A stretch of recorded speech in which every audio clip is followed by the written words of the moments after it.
Greetings ladies and gentlefish, and welcome back to another couple of games from yours truly. These are both going to be in the Stug IV, and we're kicking off proceedings with a game that I was actually inclined not to show you because it's another long-winded game on Kampanovka in a tank destroyer, and you've seen some of those already. But, well, I put the link to it on Discord, and one or two people got back to me saying, hey, it's good to show, so alright, fine, I'll show it. The real reason for wanting to show this, in case you hadn't noticed, is the matchmaking. Just look at the matchmaking for a moment. This is an all Tier 5 game, and if you want to count them, there are a total of 26 premium tanks in this game. 26. Plus 2 reward tanks. I'm in a Stug IV, and there's a Stug IV on the enemy team. And 2, count them, 2 tech tree tanks. We've got an M7 on our team and a Leopard on the enemy team. Like, what the hell? What is that matchmaking? Anyway, we're here on Malinovka again. And as I've already said, this is going to be quite a long game. And we're in a tank destroyer. It's going to be a bit campy. So, my apologies for that, but, well, you'll deal, I guess. I guess, to be fair, it just, do you want the map any bigger? That's a bit too big. I guess, to be fair, it gives people a selection of different gameplay styles or gameplays to view.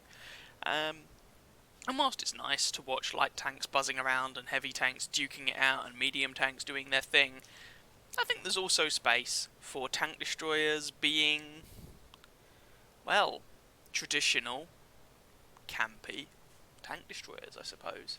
It can be a bit dull, I guess, but on the flip side, the reality is if you just show those tank destroyer games that are flashy, generally speaking that indicates something has gone wrong. If the game goes as you as a tank destroyer player want it to, and if you are playing the tank destroyer well, in many cases you don't get spotted, and you just grind the enemy down from a relatively safe distance. Perhaps not always the most thrilling gameplay to watch, but efficient. So, taking some shots, by the way, at these guys who are trying to get up onto the hill. Oh, we put one into the side of that Churchill 3. There's another one. This gun, by the way, a lot of people have the Stug IV, but I know quite a few people don't really play it very much. This is, let's call it a deeply mediocre 75mm gun. You've got 110 average damage and 110 average penetration. It's the same gun basically you get on the Stug, not the Stug, sorry, on the Panzer IV, the long 75 on that tank. And it's not a great gun, it's not completely awful, but it's not great, and for a Tier 5 tank destroyer it's rather lacking in the penetration department. As you can see, we're bouncing on the flat side of a Churchill. Hey, we hit him, and it looks like we might have taken his track out as well. The accuracy is okay, but nothing to get too excited about. But the thing that really makes the Stug here, as we pick up a kill on that Churchill, is the limited matchmaking. So, if you compare it to the Stug IIIG, the regular Tier 5 German tank destroyer, that thing, of course, Tier 5, can see Tier 7s. And gets a better gun than this tank does, let's be honest. Hello, Mr. Excelsior. This thing gets a worse gun, but cannot see Tier 7s. At worst, it will see Tier 6s unless you platoon up like an utter donut. I'm going to struggle to penetrate that guy except the side of the turret now, and I have no idea where that shot went. So, oh god, I mean, to be fair, these are shots I'm taking at best part of 500 meters range. I can't expect them to all hit, let's be honest here. Ew. No, that one went into the dirt. So we've managed to rack up 814 damage that we've seen, and 1 kill. That's not too shabby. I mean, generally speaking, in a Tier 5 tank destroyer, 800 damage and a kill would be, it'd be an alright game. I think most people would be relatively happy with that sort of result. Not as a spectacular result, but as a sort of steady, consistent, average type result. So just pulling back behind these bushes so that they're opaque, as that means when I fire the gun, I won't degrade my camo rating. Now, having said that, combine my camo rating with his uninspiring view range, and I'm not expecting the Churchill to spot me anyway, and he doesn't, even if I don't pull back behind the foliage. And if I don't pull back behind the foliage and just shoot the guy, that actually means I can see... Oh, bounce. I can see where my shot's going, which makes life easier. Scoreline is 7-9. I was just about to say 7-8. So, we're not winning this. We are on the back foot, certainly in terms of kills. And lots of things, 7-10. Lots of Tinky Tonks have died. So, I'm repositioning such that should they push through our Churchills on the hill, I can get some shots on them. As it is, our Churchill, one of our Churchills manages to take down their KV-222. And yeah, that leaves, oh, their Matilda Black Prince nails our Excelsior, and suddenly it's me and a trio of Churchill 3s versus, well, I mean, you can see what it's versus. It's going to be interesting.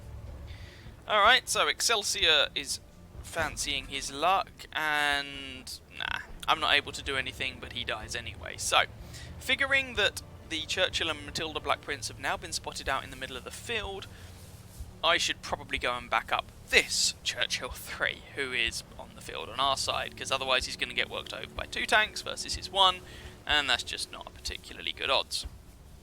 So trying to do what I can. That shot just completely misses. Woohoo. That one bounces. Now we're firing APCR here because we're at longer range and the penetration on this gun is simply not very good. Even with APCR, your penetration is about the same, ooh, nice kill there, as you get with AP from the Stug 3G. You get 158 pen. I think the regular Tier 5 tank destroyer gets 150, 155, something like that, so it's pretty similar. Switching back to unpiercing for this Matilda because his gun is not amazing. Trying to pick out shots on this fella and it's quite difficult to do. He's using his actually very good gun depression intelligently to make him a difficult shot and to just whittle away this friendly Churchill. I'm probably not going to be able to save this Churchill, but, well, maybe I can avenge him. Can I get a shot on the turret of that Matilda? I can, which is probably going to mean that guy's going to back off. And the 3 of us play the 4 of them. So we've kind of managed to even this game up a little bit in terms of kills. And we've done over 1,000 damage now. About 1,200 damage, at least that we've seen, and 2 kills. So, what am I going to do about it? Now, I do have all my hit points. And I decide that just sitting in that position is probably not going to achieve much. Because even with my binos up, the Stug IV is not over-endowed with view range, and there's another Matilda Black Prince, so my view range is not fantastic. The Matilda Black Prince is pretty slow, so it's going to take him a while to get even vaguely close to our base, and I figure that it's probably worthwhile me switching back over to this side in order to potentially do something about the 2 tanks up on the hill, because our Churchills are taking a bit of a pounding, unfortunately. So, going up in a bush, seeing if I can use my binos to spot anybody, if they should be brave enough to come down, but I mean, you can see from the minimap there, I do not have great view range, but the Matilda Black Prince wants to try his luck. Matilda Black Princes are tanks you don't really see that much in-game these days, and well, they were never the most popular tank in the world, and there are 4 in this game alone, which is funky. Anyway, the Matilda Black Prince thinks better of it, and we're getting to that stage in the game where it's Malinovka, it's been going on a while, and I'm starting to clock watch because we've burned through over half of our time. We've got less than 6.5 minutes left. Now that's not a huge problem, 6.5 minutes should be sufficient, but we're starting to get to that stage where we might have problems. So, I'm concerned now about that Matilda Black Prince in the middle of the field, and I'm asking my team, like, anyone know about the enemy leopard? He hasn't been spotted, so you might think it's a bit of a curious question to be asking my team, like, what would they know? Well, whilst he hasn't been spotted, it is possible that someone has been damaged by him. I mean, I don't get a response in chat, but I figured it was worth asking. You know, nothing ventured, nothing gained and all that. So I come up into the bushes over here. If the Matilda Black Prince is trying his luck, I will probably be able to spot him from here. I mean, the Matilda Black Prince is a very, very slow tank. So, yeah. No joy. Alright, well, let's move up. Now, I know he's on lower health, so this might seem a slightly odd play to some people, But I'm very conscious that this is Malinovka. If we just sit in a bush, this match could easily end in a draw. And I hate draws. So I'm trying to, with some caution, hunt down what enemy tanks I can. And that's why I'm asking about the Leopard. I know the Excelsior and the second Matilda Black Prince are not going to be over here. There's one Matilda Black Prince who is on low enough health that I should be able to just go over to him and burn him down. I'll probably take some damage in the process, but that would kill an enemy tank and relieve the pressure somewhat from our team. But if there's a Leopard there as well, and it's 2v1, then suddenly the odds look rather dubious. As it is, well, can't see a Leopard. There's the Matilda. He's spotted me. He's coming up to have a go. He thinks better of it. And I'm just going to close the distance. It's going to take me 2 shots to kill that Matilda. In the space it's going to take for me to put 2 shots into him, he's probably going to get 3 or 4 into me. That thing fires very quickly. He puts 1 shot into me. He's firing gold. He shaves off about half my health with those 3 shots that penetrated. And I managed to kill him. So you can see there, even though I'm the tank destroyer in that scenario, he was able to take quite a lot of my health. We traded about, I took his 150 odd hit points. Obviously it would have been higher had he had more, but I traded 150 odd hit points for about 200 of mine. So, seeing who else we can find. Now I'm running on the assumption here that the Leopard is AFK because the clock is ticking and we need to do something about this. And, well, spoiler alert, he's not. But he does look like a bot. Unfortunately, bots can fight back. And with that little autocannon, yeah, he takes some hit points away from me. So I'm closing the distance just to try and kill this guy. Needs to die. 2 more shots it's probably going to take. I don't know how quickly that gun reloads. And there we go. We managed to take him out for kill number 4. Enemy Matilda Black Prince has shown up in the vicinity of the Churchills now. So we know we don't have to worry about him, we just have to worry about the Excelsior, and I'm in a position where, well, it's decision time. We've got less than 3 minutes left on the clock, and a shell just landed in my vicinity, so the enemy Excelsior is in this region. And I'm trying to let my team know the Excelsior is with me, he's over on my side of the map. I really want these Churchills to get a move on, because with 2 minutes 30 left on the game, well, what are we going to do? So, here's my thinking. I don't know if the Excelsior is a good player or a bad player. I'm trying to make him come to me because I can't chase him down. He'll probably outspot me if I'm on the move. And then he'll shoot me and then I will die. So I'm trying to make him come to me so he knows where I am. Here's the thing. If he's a bad player, he's just going to come right across the open toward the base. If he's a good player or has better positioning, he might go around that side. So I'm just taking the bet here that he's not going to be the best player in the world. It's a gamble. I'll probably find out if I'm wrong when I explode. That's the reality. So the question is, can we cap? And the Excelsior's just popped up on the minimap. I don't think I've actually noticed. And he kills me. He has 2 marks of excellence on the tank. Turns out my gamble did not pay off. The Excelsior player is not bad. If you can hear anything in the background, by the way, our cat is a little bit skits. So he came from the only direction I couldn't spot. I knew that was a possibility. It was a calculated risk on my part. But I figured it was the only way we were going to win. Because if I die in that situation, then I die. At least I've tried to play for the win there. Because now, with 1 minute left on the clock, the enemy Excelsior is unlikely to have enough time to kill both of our Churchills, and our Churchills are too slow to go and kill the Excelsior. They've played this too passively, unfortunately. It is what it is. They do manage to have a bit of a fight. Well, I'll just let this play out, because we've only got 40 seconds left on the clock. There's the Excelsior. Even had he approached from the front, to be fair, we could have exchanged 1 shot for 1 shot and he'd have still killed me. So, my gamble didn't play off, but I was playing to win, which I stand by. He's now playing to draw, because if he goes out in the open, Churchills will kill him, as demonstrated there. He kills one of the Churchills, but he's now a one-shot. He's not going to come out, I don't think. He's going to hide and play for that draw, which is a shame. I mean, he can't actually win now. He just doesn't have the rate of fire to take out our Churchill, so draw's all he can do. And he's just going to deny us the win. So, kind of sad there. It is what it is. Let's have a look at the post-game stats.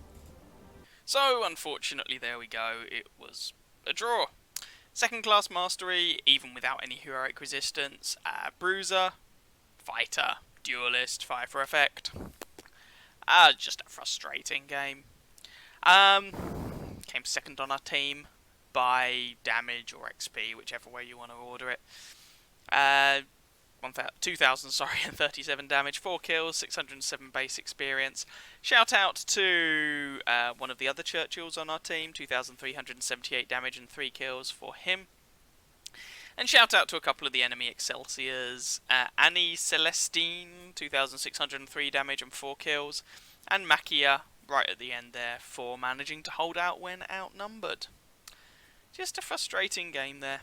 Very frustrating game. That Leopard at the end, that 147 damage, was all that he did all game.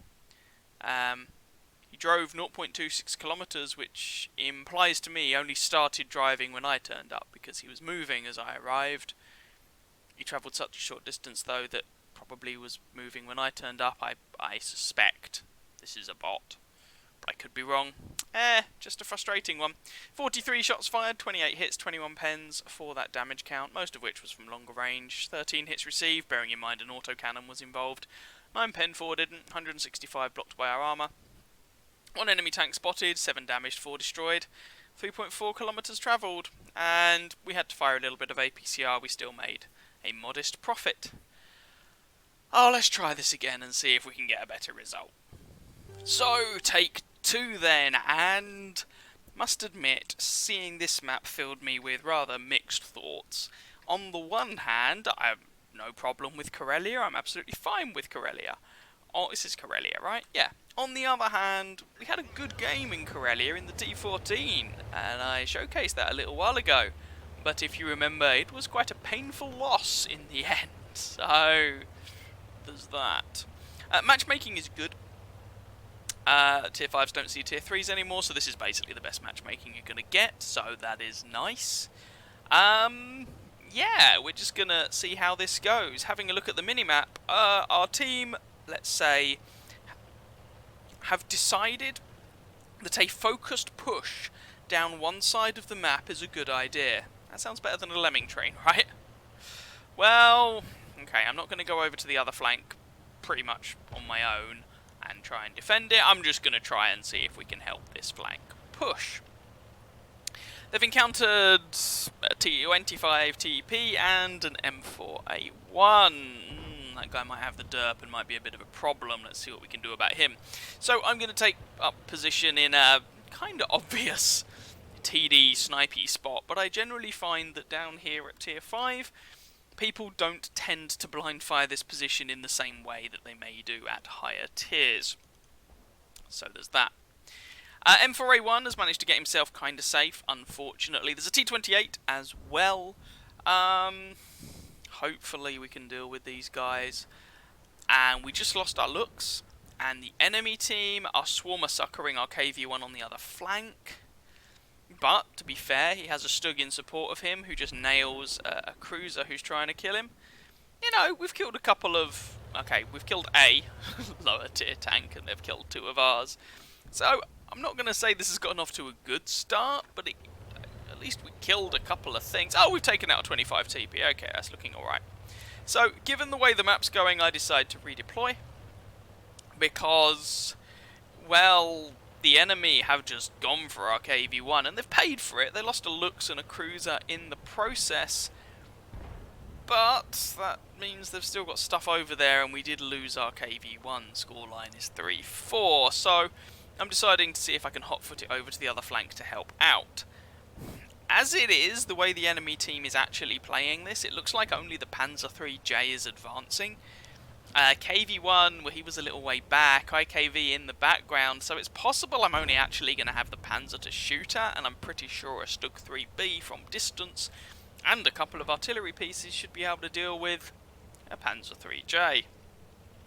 And so, my decision to relocate to a different flank, you could argue, is a bit questionable, but I didn't have effective shots, really, from where I was. Maybe I should have gone up onto the hill, to see if I can get shots from there, maybe onto the Wolverine or something like that. But hello, it looks like the enemy KV-1 has pushed up. Maybe we'll get to shoot something after all. Now I'm just loading APCR straight off because I know from experience, trying to shoot even the side of a KV-1 from any appreciable distance with this gun is, well, it's a bit of a non-starter. So there we go, we put one shot in. It looks like he's got the stock turret, so putting shots into his turret is not a terrible idea. That one bounces though. That one goes through. Like, we can do damage to this guy, it's just not super duper reliable.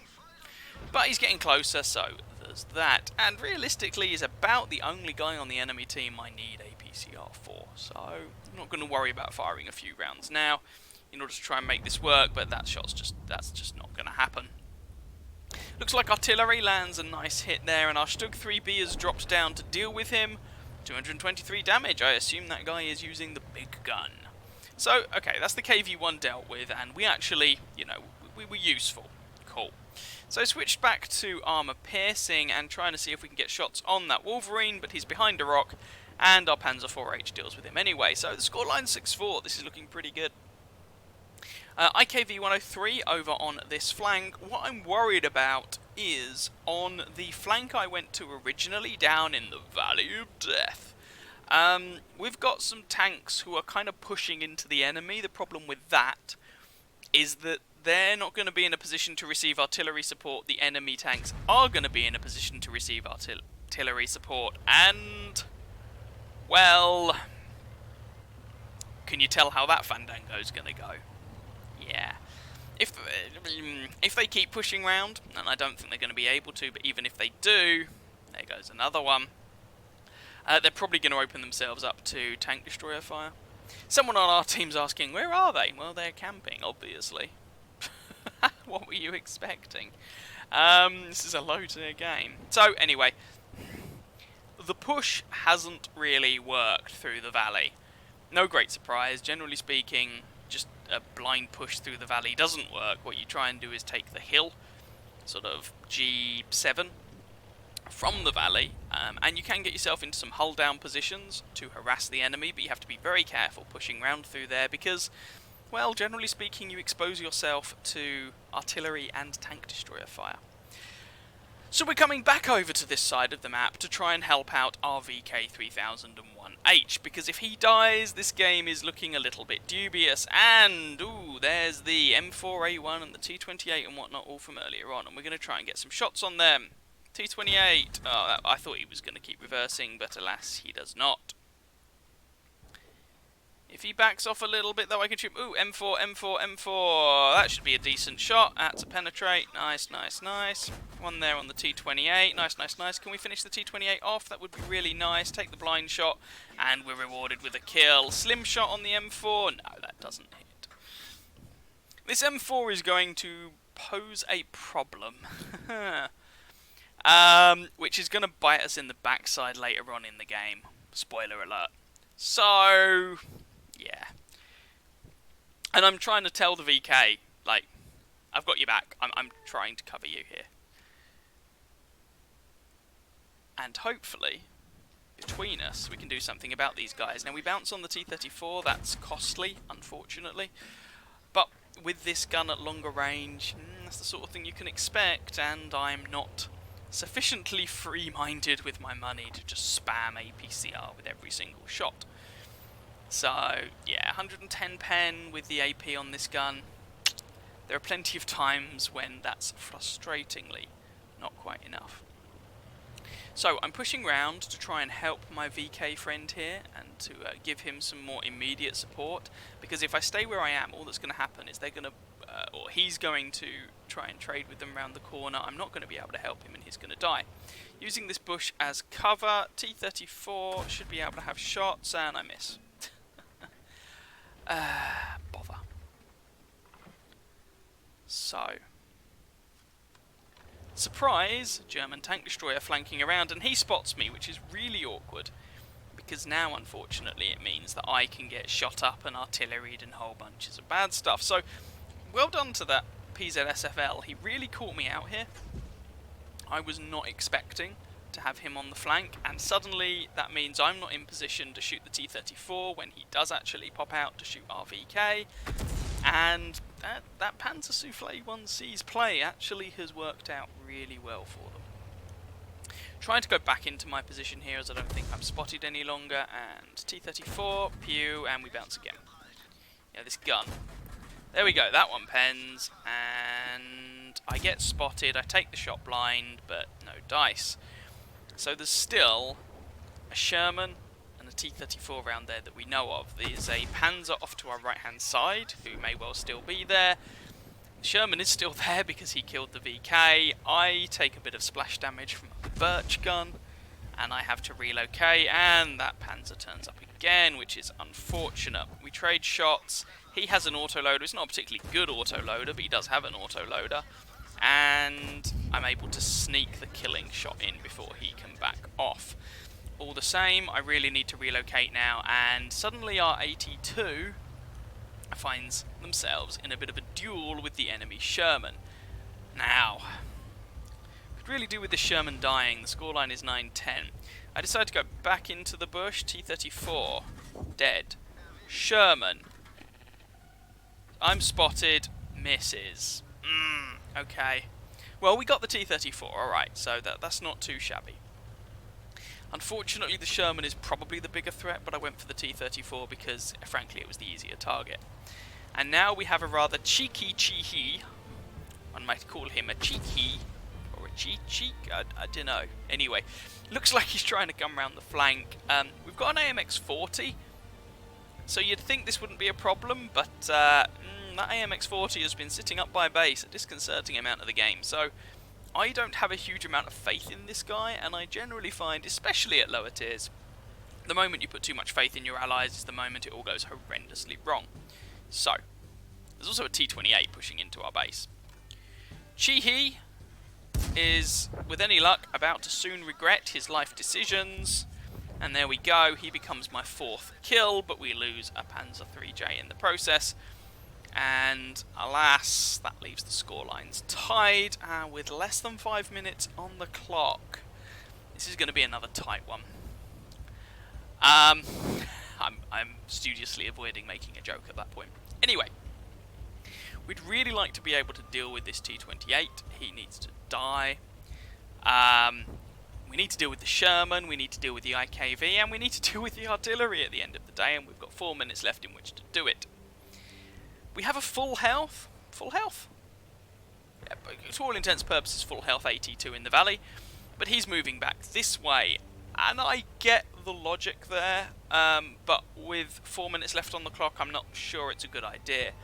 Their T-28 takes out our M37 artillery piece, our duck tank is moving up to try and deal with the T-28, but we've already discussed how much faith I'm going to place in the AMX-40. So, I'm going to assume that I have to deal with the T-28. T-28 is... I was thinking he might try and flank around, but he seems to have decided not to. I, however, am going to, because then hopefully I can catch this guy out, and it looks like the AMX-40 is eating... Well, that's either a shot from the T-28, or it might be artillery fire. Birch gun doesn't do a huge amount of damage with each shot, so it could have been a shot from him. TD in the corner, I haven't actually noticed. I'm really tunnel visioning here like an idiot. Swing round, and there's one into the IKV. He turns around, pens me, but he's never going to reload in time. And there we go. So I do take 278 from a heat round, which is regular ammunition on that IKV. It is not a gold round. And suddenly this has become a problematic engagement. And I low roll, I could die here, but he bounces and we kill him as well. Oh, dearie, dearie, dearie me. Now, here's the thing. There's a Birch gun and an M4A1 left. The Birch gun is almost certainly by their base. The M4A1, I have no idea where he is. We have 2.5 minutes left of this game. There are 2 tanks left, and one of them's an AT2, and the other one is a one-shot. We can't faff around, so I devise a plan. I'm going to be telling the AT2, bless his heart, to drive back the way he just came. It's just the way it is. So my logic is, I am faster, so I will go to the enemy base and kill the artillery. He is slow. Where is that Sherman? We don't know, but he was last spotted down in the valley, and this is a tier 5 game. So, odds are, he's still in the valley. So if the AT2 pushes down the valley, he can find, hopefully, the Sherman and kill him, and there's the Sherman. Okay, so I think they're about going to help the AT2, but no, do not have the time. I need to go and kill the Birch Gun, because the AT2 is not going to make it there in time. I have to trust that the AT is going to kill that one-shot Sherman. The problem, of course, is now the Sherman knows where the AT2 is, and the Sherman's faster. But I try and communicate with the friendly AT2, Fighter 568. He says okay, so we're on the same page, we're doing this. Alright. I just have to hope that AT2 can deal with the Sherman while I go and hunt the artillery. I've loaded high explosive, the Birch Gun has pitiful armour. I should be able to kill that artillery in 2 shots. And if it takes 3 shots, that's no worse than it would have been with regular AP anyway. Less than a minute left on this game. Can we make this a win? We're almost, well, yeah, we could lose this if the Sherman manages to pull a blinder and just keep derping that AT2 down. And if the Birch Gun manages to kill me, we will lose, but the Birch Gun is not paying attention. Welcome to lower tier artillery. 1 HE round into him, he doesn't really react in time. Blind shot, 2nd HE round, and he is done.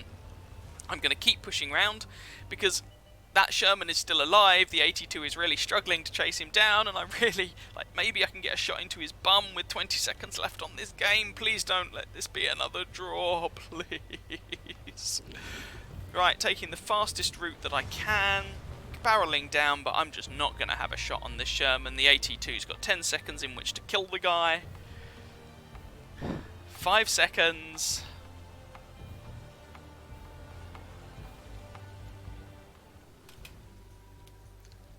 Well, balls. Oh dear. We've got another one. Well, that one sucked. Ace Tanker, Fire for Effect, Duelist, Bruiser, Cool-Headed, and a Top Gun on a draw. Oh dear, dear, dear, dear, dear. What are you gonna do sometimes, eh? I guess I just wasted too much time at the beginning of the game trying to get myself into an effective position. That Sherman just didn't die. He finished the game a one-shot, and the AT2 just wasn't able to chase him down and put a shot into him, unfortunately. It is what it is. So, 1,945 damage done, 7 kills, 721 base experience. That, of course, is excluding Heroic Resistance. We'll have a look at how much I got with Heroic Resistance in just a moment. Shout out to the friendly VK3001H. There was a while where he was essentially frontlining the valley on his own. Shout out to the enemy T28, Crippy 3 or something. Basically 2,000 damage and 5 kills from him was a really good result. He just got unlucky when he bounced on me. And Damig West in his Sherman kept his team's hopes alive at the end. Neither team wins, of course, but, you know. And Fighter 568, a pleasure to attempt to win that game with you at the end there, sir. Nice little bit of communication. Thank you for responding to my suggestions so that I knew you'd understood. We gave it a go. It just wasn't enough. 31 shots fired, 24 hits, 21 pens for that damage count. Most of which, unusually for a tank like Stug, was actually from pretty close range. About 3/4 of it was from less than 300 meters. 5 hits received, 3 did penetrate, 2 did not. 155 damage blocked by our armour, 2 enemy vehicles spotted, 9 damage, 7 destroyed, 104 assistance damage, 5 kilometers travelled on the nose. We fired a few rounds of APCR against the KV-1.